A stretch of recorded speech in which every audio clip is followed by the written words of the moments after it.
حقوقی که گوسفند داره زن در اسلام داره از دید قرآن.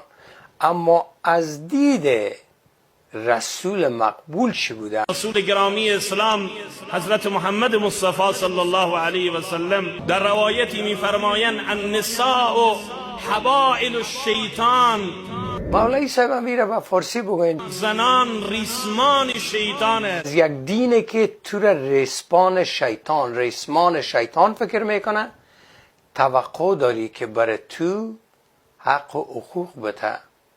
اینا لو زن او خانم او خوار، همی شمایی که یک قدر دیجه چسبیدین، شما گاهی خواندین همی دین مطالعه کردین، اما تو کورکورانه میره قبول کردین. یعنی یک مرد که به می دین میای خو خیره، برای 4 دانه زن حق دادن، زن خود لطام میتانه طلاقم نگام.